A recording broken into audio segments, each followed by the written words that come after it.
Okay, well, according to a new survey conducted by business consultancy firm CEB, the performance and effort now being put forth by U.S. employees are at their lowest level since 2010. Now, CEB is currently part of Gartner, recently acquired, and Gartner, of course, is a leading business advisory company. We linked out to the research in Tuesday's issue of the Quality Digest newsletter. The report provides several important reasons for this reduced degree of effort above and beyond. And that's really what they're talking about here is... So they're not talking about people who aren't doing their job. They're not talking about slackers. They're just doing their job. Just doing their job, okay, yeah. But they're not going above and beyond. Okay. So there's a couple of reasons why the research talks about this.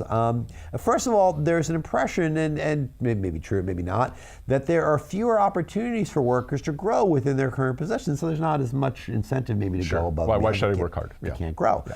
Second, this one I think is certainly true, there's an accelerating gap between compensation for top executives in the average organization and the average worker. That's kind of disincentivizing too. Yep. Third, raises and bonuses have become scarce for many, so it's difficult to justify increased effort for the same or maybe even in some cases lower compensation. And finally, many workers have discovered that supreme efforts in the past often led to little or if any reward and recognition from top management. So it's like, well, I'm busting my Doing hump. a good job should be incentive enough.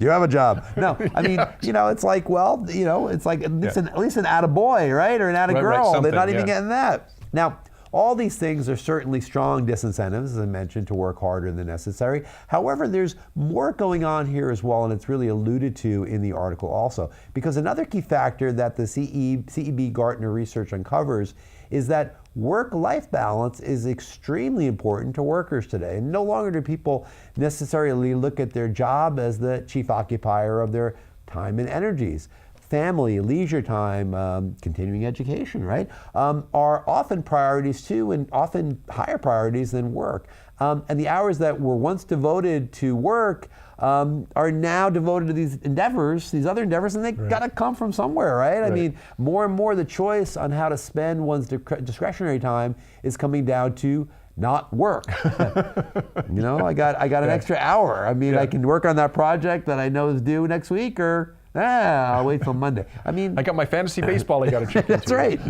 or my daughter has a recital. I mean, it's like, well, Now, maybe that's a good thing, not only for workers, but it could be a good thing for organizations too. Sure. And the reason why I think that is because people that are engaged in a multitude of activities in their homes, their communities, they're generally a lot more effective if they're chosen, and this is a key word, their chosen career. You choose that work. Right. So when you have a little more flexibility and freedom, you're going to have a little more focus and a little more interest maybe in doing what you've chosen as a career. See, if you're able to make choices, you're more committed to the thing you choose, and I think that's kind of a better result for everybody in the long run and in the short run. I mean, the idea here is that we're always trying to motivate. We're always trying to have people that are doing their jobs be interested in doing the best job they can. But for many years, there was this idea that your work life was this amorphous thing that you would always fill more toward if you needed more. Managers would look at workers and say, yeah, it's 40 hours, but the work's got to get done. What are you going to do? Especially if you're a manager, it's like, well, there's no OT. Get her done, right? Yeah.